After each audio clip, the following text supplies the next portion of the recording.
নমস্কার, আমি শ্যামপুকুর থানার ওসি নীলাম্বর বসু।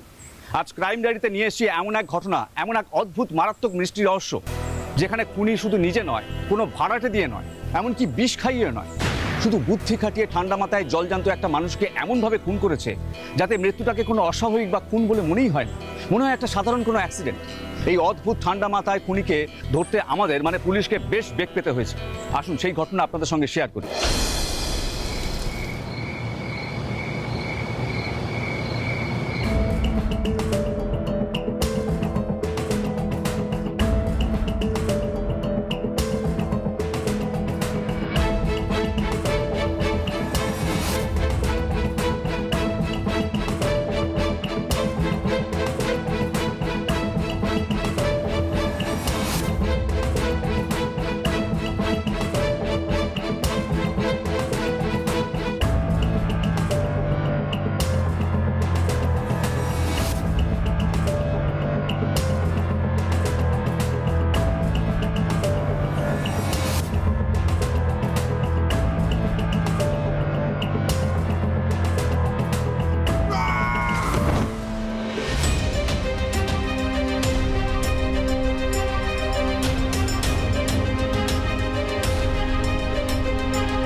সরুন সরুন, স্যারকে দেখতে দিন।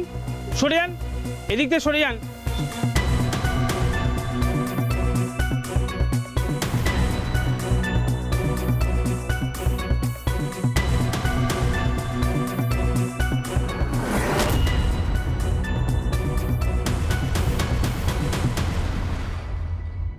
স্যার, ভিকটিম উপর থেকে পড়ে মারা গেছে। কিভাবে? একটা এত বড় মানুষ উপর থেকে নিচে পড়লো কিভাবে?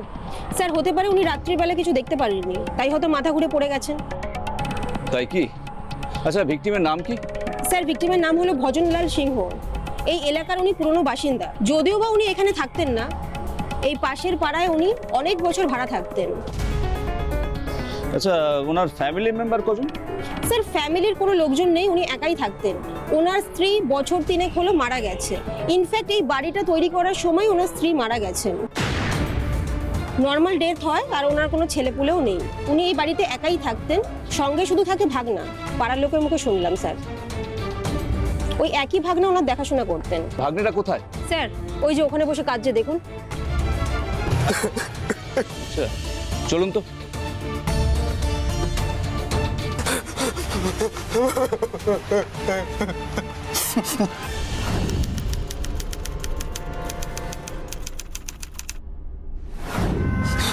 আপনি ভোজনবাবুর ভাগ্নে বিজয়বাবু? হ্যাঁ স্যার, মামা খুব ভালো লোক ছিলেন, কারোর সাথে পাশে থাকতেন না। ওনার সম্পর্কে পাড়ায় কোনো খারাপ খবর শুনতে পাবেন না। মামি চলে যাওয়ার পর মামা বড্ড একা হয়ে পড়ে। আত্মীয় বলতে এই আমি, ওনার একমাত্র বোনের ছেলে। আচ্ছা, ঘটনাটা কিভাবে ঘটলো? আমি জানি না স্যার। মামা মামার ঘরে শুতো, আর আমি আমার ঘরে। আজ সকালে আমাদের সব সময়ের কাজের মেয়ে শিখার চিৎকার শুনে আমি দৌড়ে ছুটে আসছি। এসে দেখি মামা ওইভাবে পড়ে আছে, চারিদিকে রক্তে ভেসে যাচ্ছে। আমি মামাকে ডাকতে গিয়েই বুঝি বাবার নেই, সব শেষ স্যার। ঠিক আছে, ঠিক আছে, কনক, এক কাজ করি, চলুন আমরা একটু ওপরে যাই, যেখান থেকে বিজয়বাবুর মামা পড়ে গিয়েছে। চলুন। Okay sir.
হচ্ছে এই উপর থেকে নিচে পড়েছিল। দেখে তো তাই মনে হচ্ছে স্যার। আচ্ছা কনক, ব্যাপারটা কিরকম হলো? বাথরুমের দরজাটা এইদিকে, ছাদের দরজাটা ওই দিকে। এত অবাক হচ্ছেন কেন স্যার? আমার বাড়িতেও এরকমই আছে। তো আপনার বাড়িতে ছাদের দরজা খোলা থাকলে মানে ওখান থেকে পড়ে যাওয়ার আশঙ্কা আছে কি? না না স্যার, সেটা হবে কেন? আমি তো সবার আগেই বারান্দাটা বানিয়ে নিয়েছিলাম, কে জানে কখন বিপদ আপদ হয় সেই জন্য। রাইট। বাই দ্য ওয়ে, উনি ঘুমের ওষুধ খেতেন কি? হ্যাঁ স্যার, ওনার ভাগ্নে বলেছিল যে উনি সারাদিনই নাকি ওষুধ খেত, আর ঘুমের ওষুধটা তো একদম মাস্ট ছিল। মাস্ট ছিল। ঘুমের মধ্যে হাঁটাচলা করার অভ্যেস ছিল কি ওনার? স্যার সেটা তো মানে জিজ্ঞাসা করা হয়নি। এটাই তো ইম্পর্টেন্ট কোশ্চেন ছিল কনক। একটা মানুষ হঠাৎ ঘুম থেকে উঠে বারান্দার দিকে যাবেন কেন? যখন তিনি নিজেই বাড়িটা তৈরি করেছেন, নিজেই জানেন যে বারান্দাটা ইনকমপ্লিট, মানে যে কেউ গেলে পড়ে যেতে পারে। সো স্যার আপনি কি খুনের আশঙ্কা করছেন? মানে ভাবছেন কেউ ওনাকে জোর করে এই উপর থেকে নিচে ফেলে দিয়েছিল? হতেও তো পারে। আর তাছাড়া আওয়াজ হলে পাড়ার লোকজন কেউ কি শুনতে পেল না? আর কেউ যদি ভজনবাবুকে ধাক্কাও দেন, তাহলে ভজনবাবু বাধা দেবার চেষ্টা কেন করলেন না? সব থেকে বড় প্রশ্ন হচ্ছে, ধাক্কাটাই বা মারলো কে? ঠিক স্যার, এটা তো একদমই আমাদের মাথায় আসেনি। আর ওই বাড়িতে তো একজনই আছে, তাহলে কি ভাগনা ছাড়া আর কারোর পক্ষে সম্ভব ওনাকে এখান থেকে মানে নিচে ফেলে দেওয়া? সেটাই তো বুঝতে পারছি না কোনো। খুব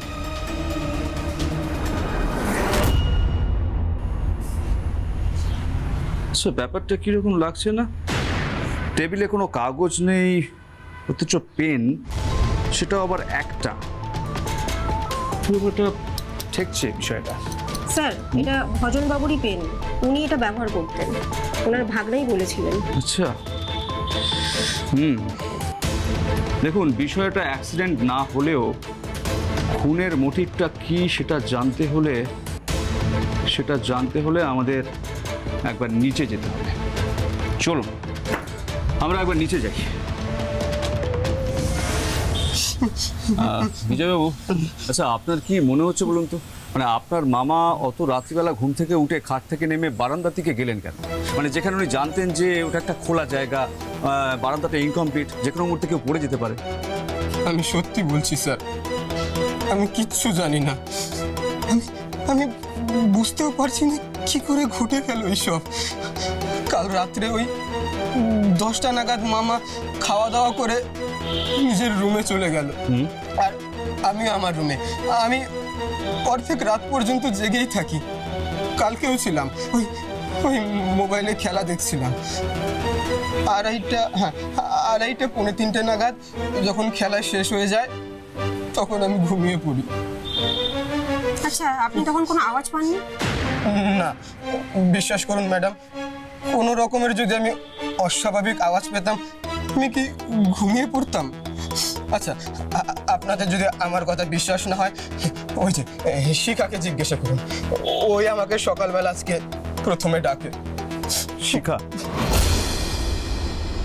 আচ্ছা কমলেশ, আপনি একটু শিখা দেবীকে পাঠিয়ে দিন তো এখানে। স্যার, ইনি শিখা দেবী।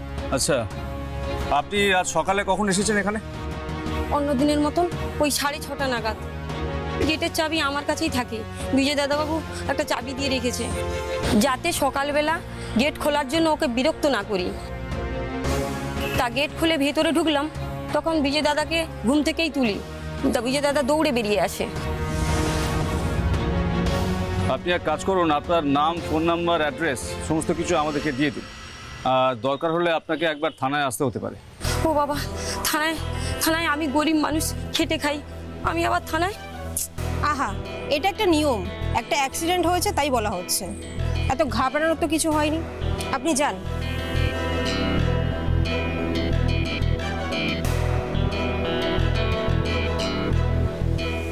কনক, আপনি তো বললেন ঘাবড়াবার কিছু হয়নি, কিন্তু আমার মন বলছে it's just not an accident. কিন্তু গড়বড়টা কি স্যার? সেটাই তো বুঝতে পারছি না। আপনি এক কাজ করুন, আপনি ওই ভাগ্নে বিজয়ের ওপরে নজর রাখুন। কোথায় যায়, কি করে, সমস্ত ডিটেল আমার চাই। Okay sir. স্যার, হ্যাঁ পোস্টমর্টম রিপোর্ট এসে গেছে। খুনটা হয়েছিল উপর থেকে নিচে পড়ে। হ্যাঁ, মাথায় জোরালো কিছু আঘাত লেগেছিল। খুনের টাইমটা হলো ঠিক স্যার রাত 3টে থেকে 4টের মধ্যে। আর উনি আগের দিন ঘুমের ওষুধ খেয়েছিলেন। পেটে সিটাটিভের স্যাম্পল পাওয়া গেছে। আচ্ছা, এই স্যার। হ্যাঁ।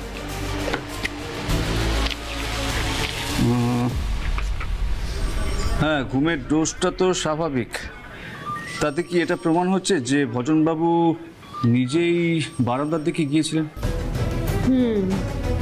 সেটা তো ঠিকই বলছেন স্যার। স্যার, মনে আছে আপনি ভাগ্নের কথা বলেছিলেন তার উপর নজর দেওয়ার জন্য? হ্যাঁ, তো যেটা জানতে পারি তার মামা ভাগ্নের নামে পুরো উইলটাই করে দিয়েছেন। আর ভাগ্নে নাকি সেটা প্রসিড করা শুরু করে দেয় স্যার। কি বলছেন কি? এতে তো সন্দেহ আরো বেড়ে যাচ্ছে। অর্থাৎ মামার সম্পত্তির লোভে মামাকে বিজয় খুন করছে, এটা কি আপনার মনে হচ্ছে না?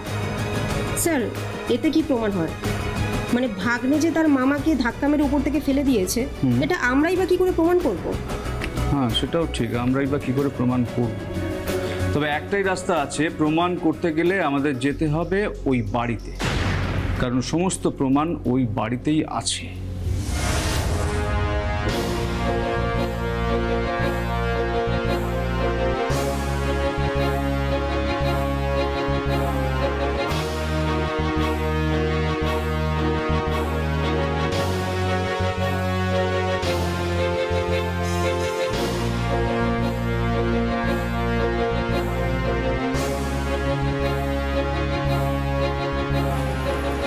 ঘটনাটা যখন এই ঘরেই ঘটেছিল, তখন এই ঘরে আসাটা আমাদের খুব জরুরি হয়ে পড়েছে।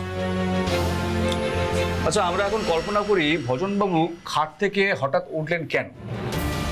কনক, আপনি এক কাজ করুন তো, আপনি ভজনবাবুর রোলে একটু অভিনয় করুন তো, মানে আপনি বিছানায় শুয়ে পড়ুন তো। Okay sir.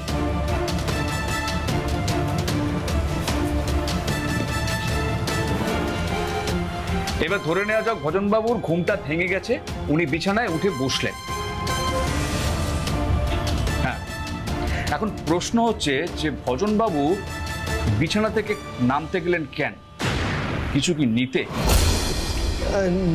জল হয়তো মামার জল তেষ্টা পেয়েছিল। তার জন্য খাট থেকে নামতে হবে কেন? পাশের টেবিল থেকে অনায়াসে তো হাত বাড়িয়ে গ্লাসটা তুলে নিতে পারতেন। স্যার, এটাও তো হতে পারে যে উনি বাথরুমে গেছিলেন। এক্স্যাক্টলি, বাথরুমে যাওয়ার হলেই তবে উনি খাট থেকে নামবেন। কিন্তু স্যার, বাথরুম তো এই দিকে, মামা ওই দিকে যাবেন কেন? একদম, এই প্রশ্নটাতে এসেই আমরা আটকে যাচ্ছি বিজয়বাবু। আচ্ছা স্যার, এমনও তো হতে পারে মামা বাইরে হয়তো কোনো আওয়াজ শুনতে পেয়েছিলেন, আর ওই আওয়াজটা কোথা থেকে আসছে সেটা জানার জন্যই হয়তো মামা ওই বারান্দার দরজাটা খুলেছিলেন। হয়তো ঝুঁকে দেখতে গিয়েছিল বাইরে আওয়াজটা কোথা থেকে আসছে, তখনই হয়তো ঘুমের ঘোরে টাল সামলাতে না পেরে। হ্যাঁ স্যার, এটাও তো হতে পারে। এটা তো আমরা একবারও ভেবে দেখিনি। কিন্তু আওয়াজটা কি? এমন কি আওয়াজ পাড়ার লোকেরা শুনল না, অথচ ভজনবাবুর ওষুধ খেয়ে থাকা ঘুম ভেঙে গেল? না স্যার, পাড়ার লোকেরা যা বলছে এখানে তো কোনো আওয়াজ ওরা শুনতে পায়নি। ঘরের মধ্যে এই খাটের পজিশনটা নিয়ে খুব সমস্যা হচ্ছে। খাট থেকে নেমে উনি ওই দিকে কেন যাবেন? বাথরুমে যাওয়ার হলে তো এই দিকের দরজা।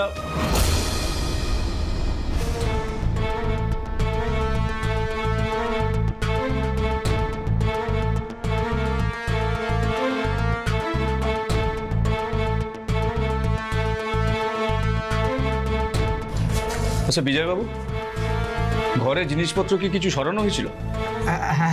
হ্যাঁ স্যার, ওই মামার দাহ কার্যের পর মামা ওই কাগজপত্রগুলো কোথায় রেখেছিলেন ওর জন্য একটু খুঁজতে হলো। আর হ্যাঁ, এই ঘরটাও পরিষ্কার করতে হয়েছে তো, তাই আর কি। শুনেছি আপনি তো মামার সমস্ত সম্পত্তির উত্তরাধিকারী। হ্যাঁ। আমি ছাড়া তো মামার আর কেউ ছিল না। মামি মারা যাওয়ার পর মামা বড্ড ভেঙে পড়েছিলেন, আর সব সময় বলতেন কখন আছি কখন নেই। তাই তাই আইনি কাগজগুলো করে রেখে দিই, যাতে আমার কিছু হয়ে গেলে তুই যেন সব কিছু সামলাতে পারিস। তখনই মামা উইল করে দিয়ে গিয়েছিলেন। বাহ, ভেরি গুড, কনগ্রাটস বিজয় বাবু। মামা অ্যাক্সিডেন্টালি চলে গেলেও আপনাকে কিন্তু একেবারে দিশেহারা করে যাননি, কি তাই তো? হ্যাঁ,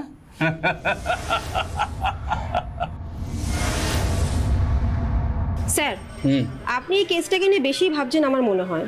কেন, আমার বাবা বলতেন যার যখন যাওয়ার সময় হবে সে এমনি চলে যাবে, কেউ কিন্তু তাকে বাঁচাতে পারবে না। হয়তো ভজনবাবুর যাওয়ার সময় হয়ে গেছিল, তাই উনি নিজের বাড়িতে উপর থেকে নিচে পড়ে মারা গেছেন, তাই না? আর স্যার, আমার মনে হয় যে এই কেসটা এখানে ক্লোজ করে দেওয়া উচিত। খুনি কাউকে পাবেন বলে তো আমার মনে হয় না। ক্লোজ তো করবই, কিন্তু আর কটা দিন দেখি। আচ্ছা, আপনার সোর্স কমলেশ ও বিজয়ের উপর নজর টজর রাখছে তো? হ্যাঁ স্যার, যতক্ষণ না আমি না বলছি ওরা নজর রাখবে। আর বিজয়ের প্রত্যেকটা মুভমেন্টের ওপর কিন্তু ওদের নজর আছে। Very good, very good. শুনুন, আপনি কোনো খবর পেলে আমাকে কিন্তু ইমিডিয়েটলি জানাবেন, একদম ইগনোর করবেন না। ওকে? Okay sir. আমরা কার্যত দিশাহারা হয়ে পড়েছিলাম এই কেসটা নিয়ে। বুঝতেই পারছিলাম যে ভজনবাবুর মৃত্যুটা সাধারণ কোনো অ্যাক্সিডেন্ট নয়, কিন্তু কোনো ক্লু পাচ্ছিলাম না প্রমাণ করবার জন্য যে এই মৃত্যুটা প্ল্যান করেই করা হয়েছে। কিন্তু ওই যে কথায় আছে না, অপরাধের যদি 100টা রাস্তা থাকে, অপরাধ প্রমাণ করবার জন্য 101 নম্বর রাস্তা থাকে। আর অপরাধী সবসময় ওই 101 নম্বর রাস্তাটা বাঁচিয়ে চলতে চায়। কিন্তু অপরাধের স্বভাবই হলো সবসময় প্রকাশ পাওয়া। সে বলতে চায় যে দেখো এইভাবে অপরাধটা হয়েছে। চোখ আর কান খোলা রাখে বলে পুলিশ কিন্তু সেই 101 নম্বর রাস্তাটা অনায়াসে চিনে নিতে পারে। এই কেসের ক্ষেত্রে একই ঘটনা ঘটেছে। আমরা প্রতি মুহূর্তে বিজয়ের অ্যাক্টিভিটির উপর নজর রাখছিলাম। রিসেন্টলি আমাদের সোর্স কমলেশ বলল যে ও নাকি নিয়মিত ব্যাংকে যাতায়াত করা শুরু করেছে।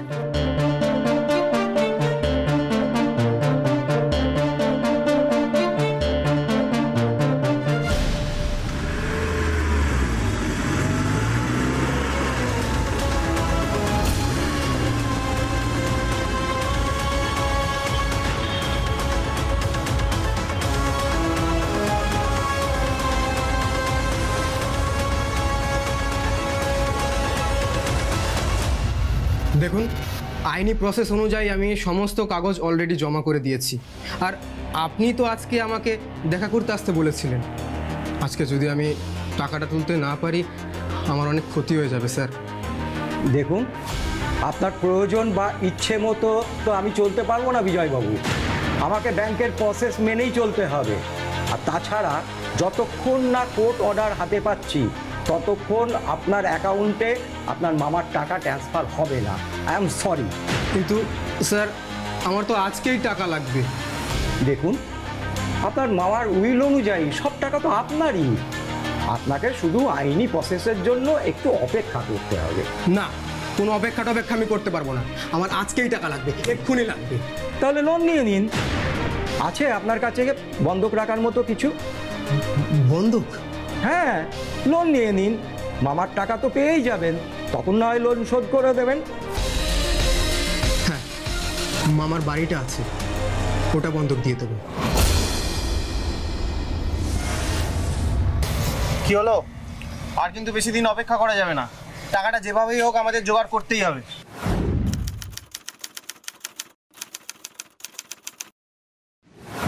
আরে হয়ে যাবে। আমি ম্যানেজারের সঙ্গে সমস্ত কথা বলে নিয়েছি। টাকাটা বের করার আমি একটা রাস্তা পেয়ে গেছি। ওই কাগজপত্র করতে 2-3 দিন যা সময় লাগবে আর কি। দেখ, 2-3 দিন সময় আমাদের হাতে নেই। যা করবো তোকে কিন্তু কাজই করতে হবে।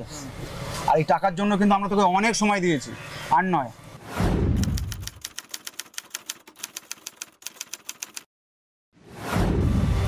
হ্যাঁ, আর তাছাড়া তো জানিস এখানকার নিয়ম কানুনটা কি। দেখ, মামার সম্পত্তি যা পেয়েছিস, ভোগ তো কিছুই করতে পারবি না।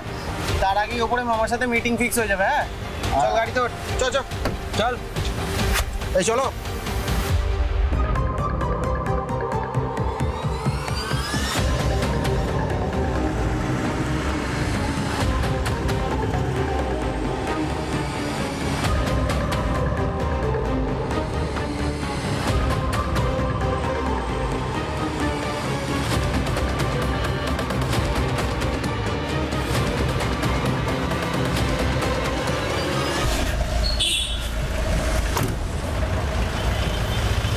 আজ কিন্তু তোকে ছেড়ে গেলাম, কাল কিন্তু ছাড়বো না।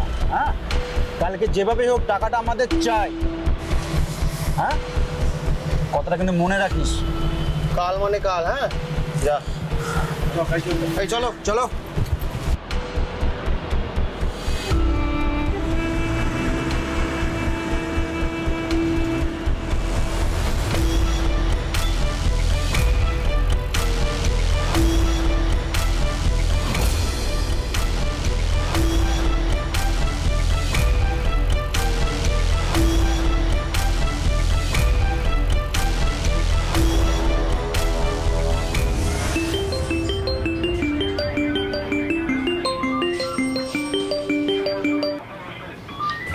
হ্যাঁ কমলেশ, বলো।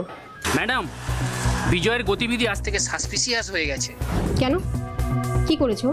ও আজ ব্যাংকে এসেছিল, বোধহয় টাকা পয়সা তোলার জন্য খুব চেষ্টা করছে। বাইরে 2-3 জন ছেলে ওর জন্য অপেক্ষা করছিল, তারা তো রীতিমতো ওকে থ্রেট করে গেল। মোস্ট প্রবাবলি টাকা পয়সা সংক্রান্ত ব্যাপার ম্যাডাম। আচ্ছা, কে ওই ছেলেগুলো? চেনো তুমি তাদের? একজনকে চিনি, ওই মাঝে মধ্যে বিভিন্ন ক্লাবে বারে দেখেছি, বেটিং সিন্ডিকেটের সাথে যুক্ত। ওদের একজনের ডেরাও আমি খোঁজ জানি। বেটিং? ও মাই গড, বিজয় কি কোনো বেটিং সিন্ডিকেটের সাথে জুড়ে গেল নাকি? হতে পারে ম্যাডাম, এখন কি করা উচিত বলুন তো? শুনুন, আপনি আপনার কাজটা চালিয়ে যান, আমি স্যারের সাথে কথা বলে নেক্সট স্টেপ কী হবে সেটা আপনাকে জানাচ্ছি, ঠিক আছে? স্যার, আপনার আন্দাজই ঠিক ছিল, বিজয় মনে হয় কোনো কিছুতে ফেসেছে, কারণ শুনলাম ওর বন্ধুরা নাকি বেটিংয়ের সাথে যুক্ত আছে। গুড গুড গুড, এরকম একটা ক্লুরই আমার দরকার ছিল। শুনুন, ওই ছেলেগুলোকে আমাদের চাই, কারণ কারণ কান টানলেই তবে মাথাটা আসবে। কত? এই প্লেয়ারের উপর আজ লোয়েস্ট রেট চলছে, মাত্র 10,000। না না, উপরে সব লক আছে, 15 লাখ। না না, এই আজকে অন্য কাউকে দেখ। অন্য একে দিয়ে হবে না, আজকে অন্য কাউকে দেখ দেখ দেখ। আচ্ছা ঠিক আছে, আমি ট্রাই করছি অন্য কোনো প্লেয়ারকে। হ্যাঁ, রাজ, বাস পুলিশ, পালা পালা।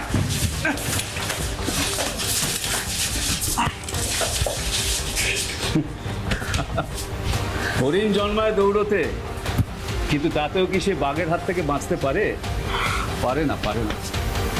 বলিস না, পালানোর চান্স 101টা থাকে, কিন্তু একটা চান্সের পর তাকে ধরা পড়তেই হয়। সেই চান্সের পর পালানোর আর কোনো রাস্তা থাকে না। চলো, ওকে নিয়ে চলো।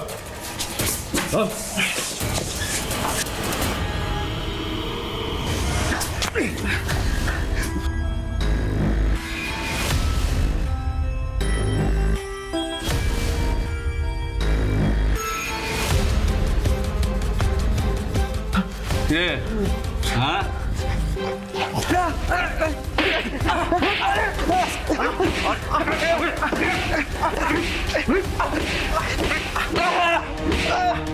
স্যার, স্যার আমাদের মারছেন কেন? আমরা কি করেছি স্যার? কি করেছিস? হ্যাঁ, কি করেছিস, কি করেছিস সেটাই তো জানতে চাইছি রে।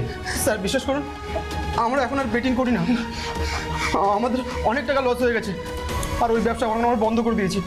আমরা এখন কল সেন্টার চালাই। হ্যাঁ, তা কিছুই যদি করিস না, তাহলে কল সেন্টারে টিভিতে খেলা দেখতে দেখতে কার সঙ্গে কি ফিক্স করছিস? হ্যাঁ, আচ্ছা তোরা কি ভাবিস বলতো যে তোদের এই গল্প শোনার জন্য আমরা চাকরিটা করছি?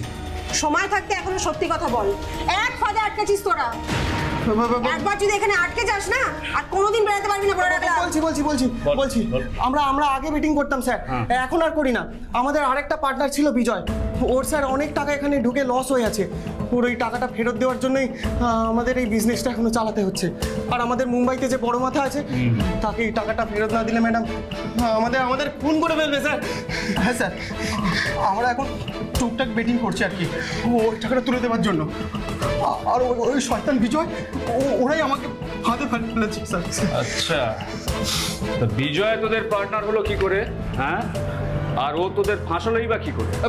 আমি বলছি স্যার, ও আমাদের সাথে বেটিং খেলতে এসেছিল, ক্লাব ক্রিকেটের বেট খেলতো স্যার, আর অনেক বড় অ্যামাউন্টের বেট লাগাতো। আমরা বলতাম ওকে যে এত টাকা হারলে শোধ দিবি কীভাবে? ও স্যার বলতো যে আমার টাকা আছে। হ্যাঁ স্যার, আর ও সত্যি সত্যি সেদিনকে হারলো, আর এত টাকা হারলো যে ওর পক্ষে টাকাটা দেওয়া সম্ভব হচ্ছিল না। তাই মামাকে খুন করলো, কারণ বেটিং এর টাকাটা শোধ দিতে হবে, তাই তো? আমরা জানি না স্যার, আমরা সত্যি কিছু জানি না। ওর মামাকে মেরেছে নাকি আমরা সেটাও জানি না। খালি এইটুকু জানি যে ওর মামা মারা যাওয়ার পর ও অনেক টাকা পেয়েছে, আমরা সেই জন্য ওর কাছে টাকা চাইতে গেছিলাম স্যার। হ্যাঁ স্যার। মামার মৃত্যুর ব্যাপারে কি জানি সত্যি কথা বল, না হলে কিন্তু তোদের বেঁচে থাকার কিন্তু সুযোগ আর পাবি না। সত্যি বলছি, আমরা এসব বিষয়ে কিছু জানি না। আমরা যেদিন বিজয়কে থ্রেট করি,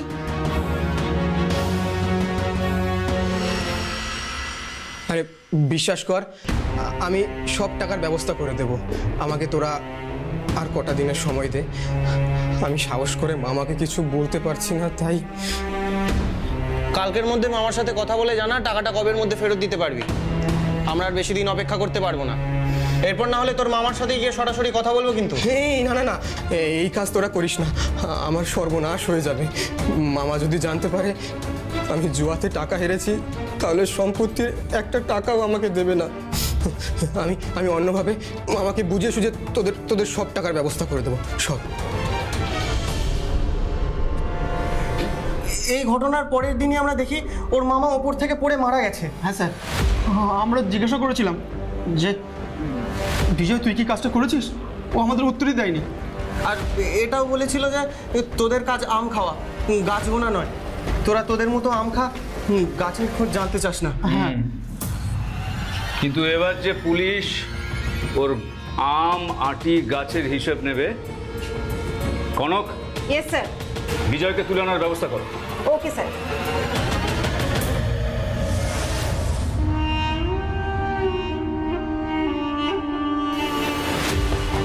চল। এত পুলিশ কেন? আমি কি করেছি ম্যাডাম? তুই যা করেছিস সব হিসাব মেলানোর টাইম চলে এসছে। চল থানায়, তারপর তোর হিসাব হবে। আমি কিছু করিনি, আমি কিছু করিনি ম্যাডাম, ম্যাডাম আমি কিছু করিনি। বিজয়কে আমি প্রথম থেকেই সন্দেহের চোখে দেখছিলাম, বুঝতেই পারছিলাম যে ওর মামার মৃত্যুর পেছনে ওরই হাত আছে, কিন্তু প্রমাণের অভাবে ওকে আমি টাচ করতে পারছিলাম না। আর এটাও বুঝতে পারছিলাম না যে একটা মানুষকে কিভাবে ঠান্ডা মাথায় খুন করা যায়, যে খুনের কোনো প্রমাণ নেই, কোনো অস্ত্র নেই, বিশেষ স্যাম্পেল নেই, নাথিং। দেখলে মনে হবে জাস্ট অ্যান অ্যাক্সিডেন্ট। আর তাই বিজয়কে ধরাটা আমাদের কাছে খুব ইম্পর্টেন্ট হয়ে পড়েছিল।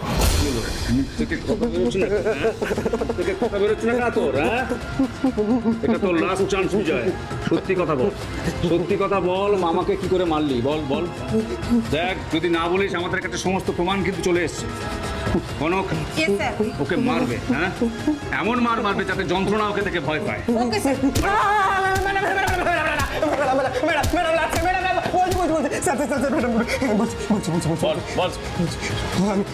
আমি স্বীকার করছি, মামাকে আমি মেরেছি, কিন্তু কিন্তু নিজের হাতে নয়, বুদ্ধি করে মেরেছি। মামাকে মারার কোনো প্ল্যানই ছিল না। যদি উনি একটা বার আমার কথা শুনতো। সেদিন আমি মামার কাছে গিয়েছিলাম টাকা চাইতে।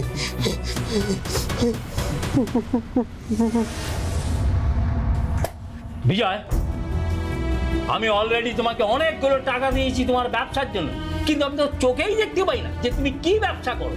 তুমি তো খুলেও বলো না যে তোমার কিসের ব্যবসা। সে কি মামা, তোমাকে তো আমি সেই দিনও বললাম আমি স্পোর্টসের বিজনেস করছি, তুমি ভুলে গেছো? স্পোর্টস? কোন স্পোর্টস? স্পোর্টসের আবার কি ব্যবসা? মামা, আমি ওই ক্লাব ফুটবল, ক্রিকেট ওইসবে টাকা লাগাই, আর তারা জিতলে আমিও টাকা পাই। জিতলে টাকা পাও আর হারলে টাকা ফক্কা। মামা, তুমি ওসব বুঝবে না, দিনকাল এখন পাল্টেছে। এখন ওই ব্যবসাকে ওই দোকানে দোকানে মাল সাপ্লাই দিয়ে হয়, এখন ব্যবসা এইভাবেই হয়। না না, ব্যাপারটা ঠিক আমার ভালো ঠেকছে না। আমি খবরের কাগজে পড়েছি এখন চারিদিকে এই খেলা নিয়ে খুব জুয়া চলছে। তুমি আবার ওই জুয়ার খপ্পরে পড়োনি তো? মামা, যেটা বোঝো না সেটা নিয়ে বেশি কথা বলো না তো। ব্যবসা জিনিসটাই জুয়া, চললে টাকা আর না চললে ঘটি উল্টে যায়। আর এই তো যুগ যুগ ধরে হয়ে আসছে। আমার টাকা লাগবে, নইলে আমার কোম্পানি চলবে না। টাকা তুমি দেবে কি না বলো? ছি ছি বিজয়, তুমি আমার ভাগনা হয় জুয়া খেলছো, এ আমি ভাবতেও পারছি না। আবার এক্সপেক্ট করছো যে তোমার ওই জুয়া খেলার জন্য আমি টাকা দিয়ে যাবো? ছি ছি ছি ছি, আমার ভাবতেও লজ্জা করে। আমি ভেবেছিলাম যে তুমি খুব রেসপন্সিবল ছেলে, এখন তো দেখছি তোমার ওপর ভরসা করাটাই আমার ভুল হয়েছে। দেখো, আমার এই কষ্ট করে উপার্জন করা টাকা তোমাকে একটা পয়সাও দেবো না, বুঝেছ?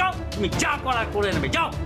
মামা, টাকা কিন্তু আমার চাই। মার্কেটে আমার অনেক দেনা হয়ে গেছে, সেই দেনা আমার শোধ করতেই হবে। তোমার ওই আদর্শ নিয়ে না আমার ব্যবসা চলবে না। তুমি টাকা দেবে কিনা বলো। তুমি কি আমাকে ভয় দেখাচ্ছ বিজয়? আমি তোমাকে আমার একটা পয়সাও দেবো না, এই আমার শেষ কথা। মামা, তোমার বয়স এখন বাড়ছে, তুমি হয়তো ভুলে যাচ্ছ তোমাকে সামলানোর আর কেউ নেই। একটা জিনিস ভেবে দেখো, তুমি যদি আমাকে দেখো আমিও তোমাকে দেখব, আর তুমি যদি আমাকে বিপদে ফেলো না না, আমি কিছু করব না, তুমি নিজেই বিপদে পড়বে। যাও, বেরো, বেরিয়ে যাও বাড়ি থেকে। আমি তোমার মুখ দেখতে চাই না। আজই আমি উইল পাল্টে ফেলবো। যত বড় মুখ নয় তত বড় কথা। হ্যাঁ, তুমি আমাকে ভয় দেখাচ্ছ, দেখি তুমি আমার কি ক্ষতি করতে পারো। যাও, বেরো, দেখে নেবো। যাও, বেরো যাও, বেরো যাও, দূর হয়ে যাও এই বাড়ি থেকে।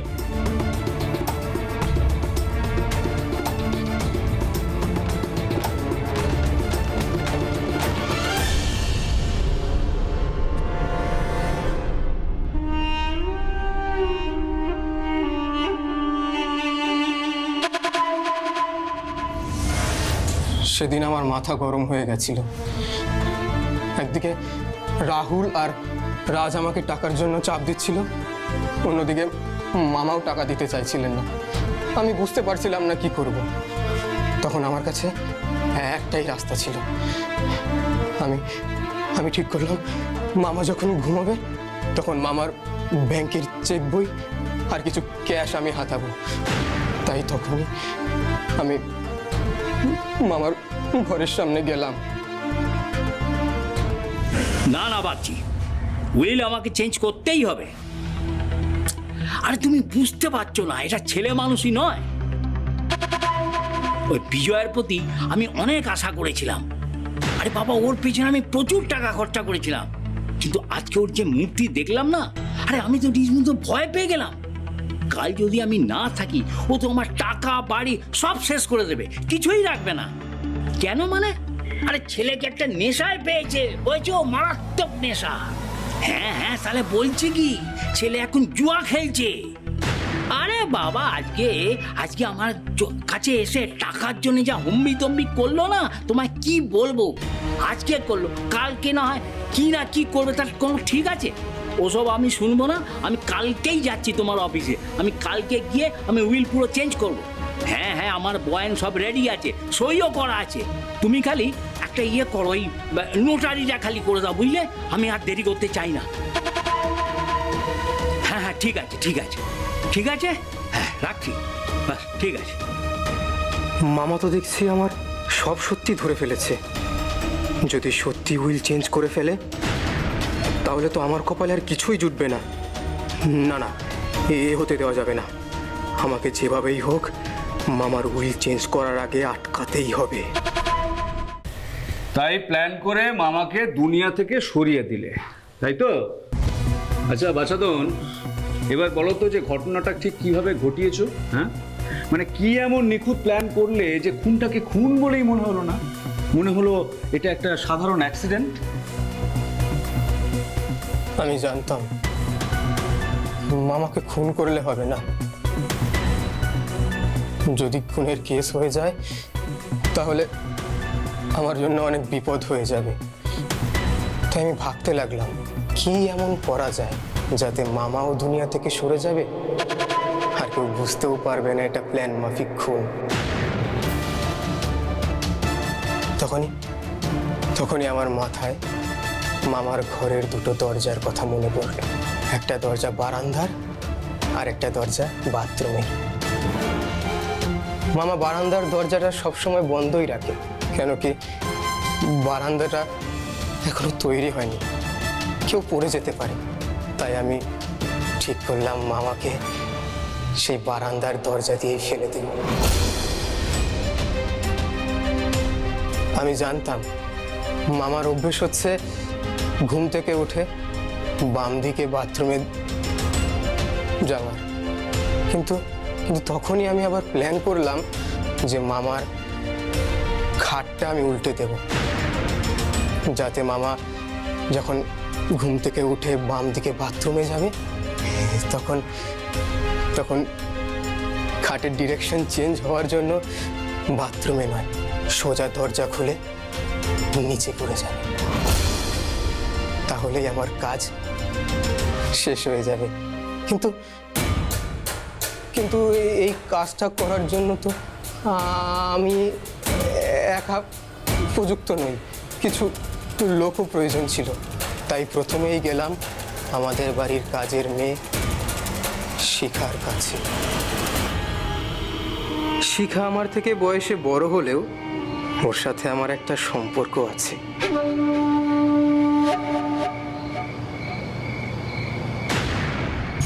কিছু বলবে দাদাবাবু? আমি তো তোর সব চাহিদা পূরণ করি শিখা। লাগছে, ছাড়ো। তোর তো টাকার দরকার অনেক, একসাথে যদি 1,05,000 টাকা পাস কেমন হবে? কি বলছো দাদাবাবু? এত টাকা দেবেই বা কে? কেনই বা দেবে? যে টাকা দেবে তার জন্য আমি সব কিছু করতে পারি।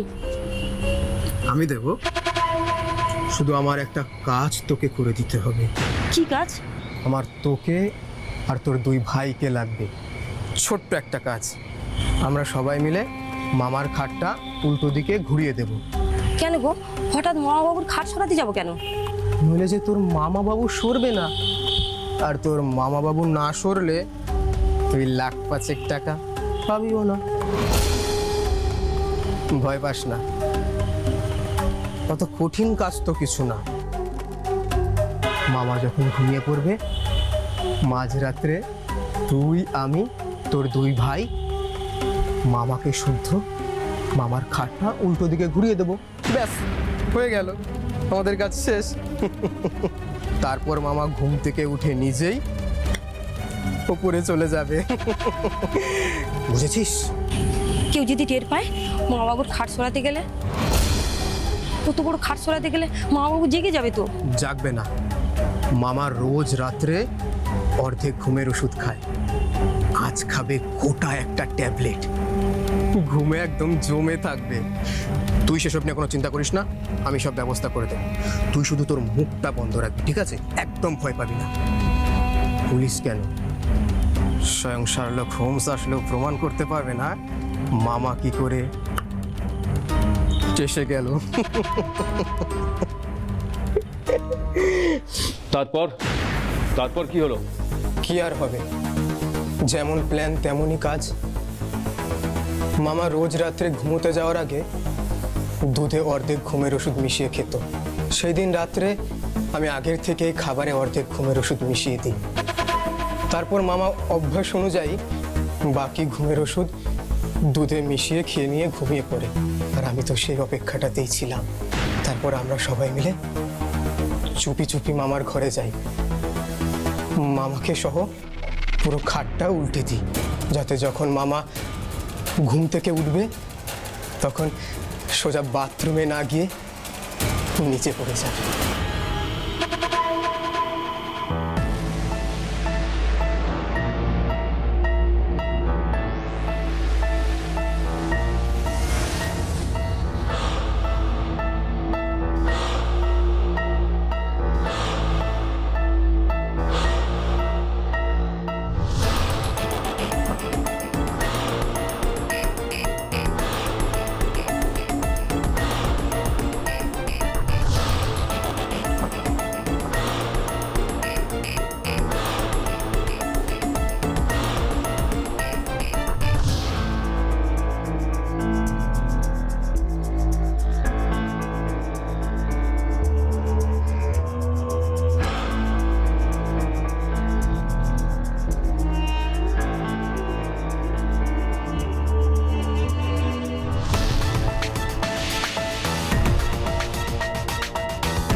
গ্রেট।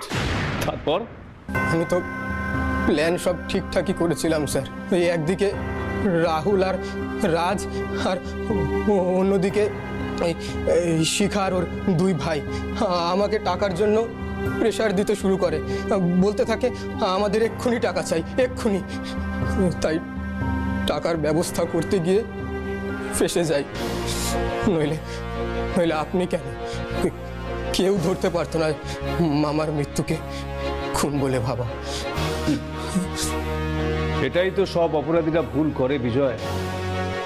অপরাধ করার সময় অপরাধী এতটাই কনফিডেন্ট থাকে, সে ভাবে কাউকে সে ছুঁতে পারবে না, অথচ সে জানে না যে অপরাধ নিজের স্বভাবে অপরাধীকে ধরিয়ে দেয়।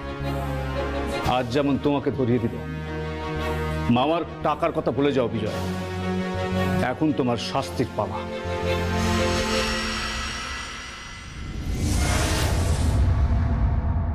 দেখলেন তো অপরাধী কেমন ঠান্ডা মাথায় প্ল্যানটা সাজিয়েছিল। আসলে মানুষের লোভ, শর্টকাটে বড়লোক হবার একটা চেষ্টা মানুষকে অপরাধের দিকে নিয়ে যায়, আর যে সেই রাস্তায় পা দেয় সেই হয় অপরাধী। এই কেসটা আমার কাছে খুব স্মরণীয় হয়ে থাকবে, কারণ এই কেসটা সলভ করতে গিয়ে আমার নানা বিষয়ে চোখ খুলে দিয়েছে। তাই আপনাদেরকে অনুরোধ করছি, সাবধানে থাকুন, প্রয়োজনে নিজেকে সতর্ক করুন আর শাসনে রাখুন, আর লোভ যাতে আপনাদেরকে অপরাধের রাস্তায় পা বাড়াতে না দেয় সেদিকে সতর্ক থাকুন। নমস্কার, সবাই ভালো থাকবেন, সাবধানে থাকবেন, প্রয়োজনে নিজেকে শাসনে রাখবেন।